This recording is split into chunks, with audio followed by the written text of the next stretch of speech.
Hi hello అందరికి నమస్తే, welcome to our channel. నా పేరు రవీందర్. ఆంధ్రప్రదేశ్ డిప్యూటీ సీఎం తాలూకు ఈ పేరుతో ఉన్నటువంటి ఏదైతే ట్విట్టర్ ఉందో, ట్విట్టర్ హ్యాండిల్ ఉందో, ఆ ట్విట్టర్లో జనసేన పార్టీకి చెందినటువంటి వ్యక్తి ఇతరుల యొక్క సమాచారాన్ని ఏ రకంగా ట్యాప్ చేస్తూ ఉన్నాడని దానికి సంబంధించి ఇప్పుడు పెద్ద ఎత్తున చర్చ జరుగుతుంది. ఈ చర్చ ఇంకా ఎక్కువ జరగాల్సినటువంటి అవసరం ఉంది. ఎందుకు ఈ మాట అంటున్నానంటే, ఇది మామూలు తప్పు కాదు, ఇది పెద్ద ఇష్యూ, పెద్ద సమస్య. ఇది ఈ రకంగా చేయడం కాబట్టి ఇది జరగకుండా ఉండాలంటే పెద్ద ఎత్తున చర్చ జరగాలి. ఆ వ్యక్తిని అరెస్ట్ చేయాలి. ఆ వ్యక్తి ఏ రకంగా మరి ఆ సమాచారాన్ని సేకరిస్తున్నాడు అనేటువంటిది తెలియాలి. ఇప్పటికే దీనికి సంబంధించి మీకు తెలిసి ఉంటుంది. మీకు ఇంకా కొంత ఆసక్తికరమైనటువంటి కొన్ని విషయాలు కూడా మీకు చెప్తాను ఈ వీడియోలో. నా నెంబర్ కూడా వాళ్ళు ఎలా తెలుసుకోగలిగారనే దానికి సంబంధించి, వాళ్ళు ఎలా మెసేజ్ పెట్టారనే దానికి సంబంధించి కూడా మీకు ఈ వీడియోలో చెప్తాను. నేను ఈ కూటమి ప్రభుత్వాన్ని తిట్టాలనో, విమర్శించాలనో, ముఖ్యమంత్రి గారిని తిట్టాలనో, వాళ్ళని విమర్శించాలనో, డిప్యూటీ సీఎంని, హోమ్ మినిస్టర్ని, వీళ్ళందరినీ తిట్టాలని, విమర్శించాలని చెప్పి ఎవరికీ ఉండదు. ఎప్పుడు విమర్శిస్తారు, ఎప్పుడు ప్రశ్నిస్తారంటే ఇలాంటి సంఘటనలు జరిగినప్పుడు, ప్రజలకు మీరు చేస్తానన్నట్టు చేయనప్పుడు ప్రశ్నిస్తారు. సో ఇప్పుడు రాష్ట్ర ప్రజల యొక్క శాంతి భద్రతలకు సంబంధించి, వాళ్ళ భద్రతకు సంబంధించి ముప్పు పొంచి ఉన్నటువంటి పరిస్థితులు మనకు కనిపిస్తూ ఉన్నాయి. ఇప్పుడు జరుగుతున్నటువంటి పరిణామాలే వాటికి అద్దం పడతా ఉన్నటువంటి పరిస్థితి ఉంది.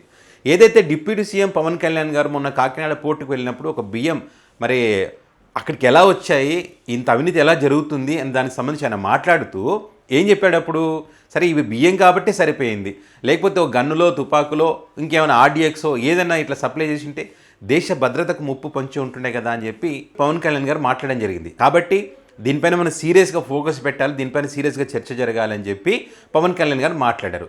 మీ పార్టీలో నాయకులు చేస్తున్న వాటికి సంబంధించి రాష్ట్ర ప్రజల భద్రతకు ముప్పు పొంచి ఉంది. రాష్ట్రంలో ఉన్నటువంటి మహిళలకు కూడా ఇబ్బందులు వచ్చేటువంటి అవకాశం ఉంది. సో దీనిపైన ఈ భద్రతకు సంబంధించి మీరు ఫోకస్ పెట్టండి. వాటిని కంట్రోల్ చేస్తే ఆటోమేటిక్గా అన్ని కంట్రోల్ అవుతాయి. ఇతర పార్టీలో ఉన్నటువంటి వ్యక్తులను టార్గెట్ చేసి వాళ్ళని అరెస్ట్ చేస్తాం, వాళ్ళ సభ్యకరమైన పోస్టులు పెడుతున్నారని చెప్పి మీరు చెప్తా ఉన్నారు. కానీ మీ వాళ్ళు చేస్తున్నది ఏంటిది? ఇది పెద్ద నేరం. ఇది ఒక వ్యక్తి యొక్క సమాచారాన్ని సేకరించడం, అది గవర్నమెంట్ పరిధిలో ఉంటుంది. అది అవసరానికి అనుగుణంగా న్యాయస్థానం దగ్గరికి వెళ్ళి పలానా వ్యక్తికి సమాచారం మాకు కావాలని అడిగితే న్యాయస్థానం పర్మిషన్ ఇస్తే అదొక పెద్ద ప్రాసెస్.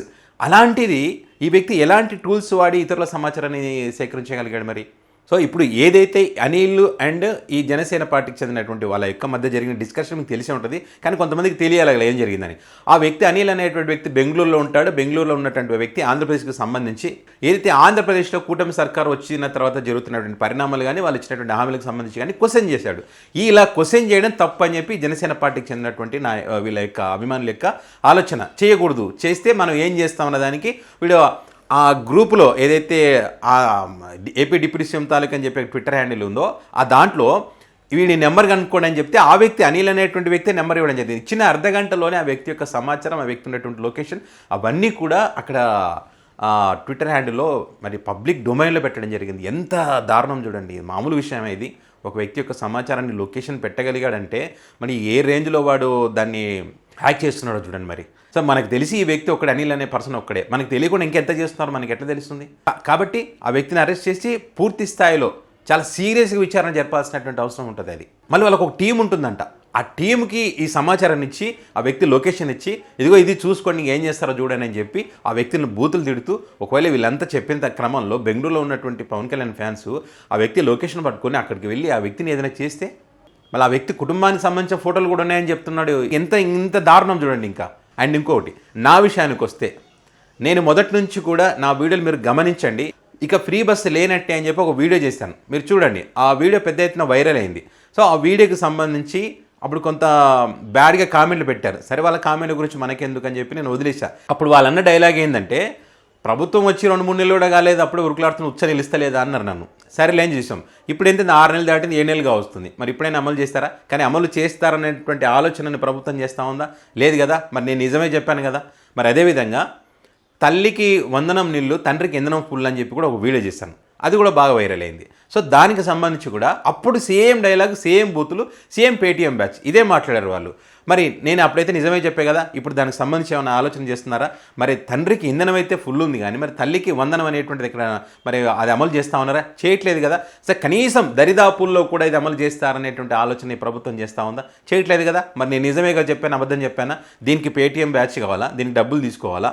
అవసరం లేదు కదా. అది తర్వాత ఫ్రీ అంటే ఫ్రీ కాదు, ఇసుకకు సంబంధించి వాళ్ళు ఫ్రీ ఇసుక అని చెప్పారు. కానీ డబ్బులు వసూలు చేస్తున్నారు టన్నుకి ఇంత. మరి నేను నిజమే చెప్పాను కదా, అబద్ధం అయితే చెప్పలేదు కదా. వాళ్ళు ఫ్రీ ఇసుక అని చెప్పి అక్కడ ఇసుక డంపుల దగ్గర ఫ్లెక్సీలు ఏర్పాటు చేసి దానికి డబ్బులు అయితే వసూలు చేస్తున్నారు కదా. మరి ఇది నేను కరెక్ట్గా చెప్పాను కదా. వాళ్ళు చేస్తున్న విధానాలకు సంబంధించి నేను మాట్లాడాను. ఇందులో తప్పేముంది? వాలంటీర్ వ్యవస్థ గురించి చెప్పాను. అదేవిధంగా పవన్ కళ్యాణ్ గారు కానివ్వండి, హోమ్ మినిస్టర్ గారు కానివ్వండి, నారా లోకేష్ గారు కానివ్వండి, వీళ్ళకి సంబంధించినటువంటి మాటలు ఏవైతే ఉంటాయో ఇవి వాళ్ళ ఆనుముత్యాలని చెప్పి దానికి సంబంధించి కూడా నేను చెప్పాను. వాళ్ళు మాట్లాడినటువంటి మాటలే వాళ్ళు అప్పుడేం మాట్లాడారు, ఇప్పుడేం మాట్లాడుతున్నారు, దానికి సంబంధించి వాళ్ళ మాటలు వినిపించి మరీ వీడియోలో వినిపించి మరీ నేను పెట్టాను. అందులో తప్పే ఉంది, నిజమే చెప్పాను కదా మరి నేను. సో దానికి టార్గెట్ చేశారు. సో ఇట్లా ప్రతి దానికి సంబంధించి టార్గెట్ చేస్తూ ఒక వ్యక్తి నాకు మెసేజ్ చేశాడు. మీకు స్క్రీన్ పైన పెడతా, ఆ మెసేజ్ చూడండి. నువ్వు డబ్బులకి కక్కుర్తిపడి వ్యూవర్స్ కోసమో వ్యూస్ ఎక్కువ రావడం కోసమో నువ్వు ఇట్లా చేస్తున్నావు అని చెప్పి పెట్టాడు.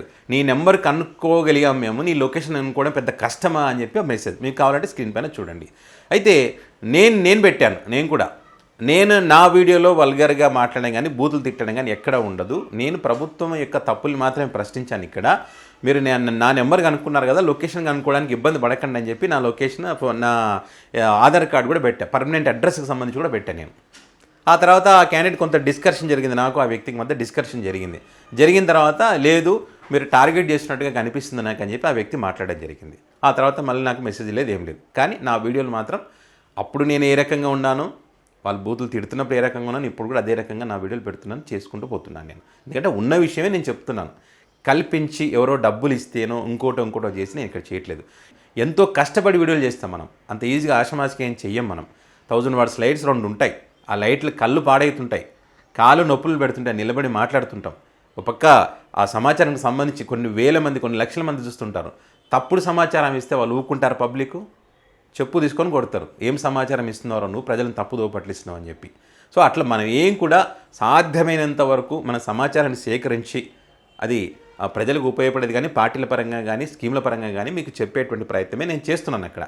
సో ఈ రకంగా మనం కూడా, అంటే నేను ఏమంటున్నానంటే మన ఇప్పుడు దాని ద్వారా పెద్ద నాకు ఏదో జరిగిందని కాదు, కానీ ఈ రకంగా అప్పుడే నా నెంబరు కూడా కనుక్కొని నాకు మెసేజ్ పెట్టారంటే ఇట్లా ఎంతమంది నెంబర్లు కనుక్కున్నారో, ఎంతమందికి మెసేజ్లు పెట్టుంటారో, ఇట్లా నా వరకు దీని వరకు ఓకే. అమ్మాయికి సంబంధించినటువంటి సమాచారాన్ని సేకరించి వాళ్ళ ఫ్రెండ్స్కో ఇంకెవరికో లేకపోతే పబ్లిక్ డొమైన్లోనో పెడితే ఎవరైనా ఆ సమాచారం ప్రకారం ఆ లొకేషన్ దగ్గరికి, ఆ అమ్మాయి దగ్గరికి వెళ్ళి ఆ అమ్మాయిని ఏదైనా చేస్తే, ఇప్పుడు ఏదో పవన్ కళ్యాణ్ అన్నారు కదా వేరే ప్రాంతాలకు తరలిస్తున్నారు, వేరే దేశాలకు తరలిస్తున్నారు, కానీ ఆ రకంగా జరగడానికి అవకాశం ఉంటుంది కదా. మరి ఎంత సీరియస్ ఇష్యూ ఇది, అంతటి సీరియస్ ఇష్యూ అనేటువంటి దీనిపైన మరి వీళ్ళ స్పందన ఎట్లా ఉందో చూసినాం కదా.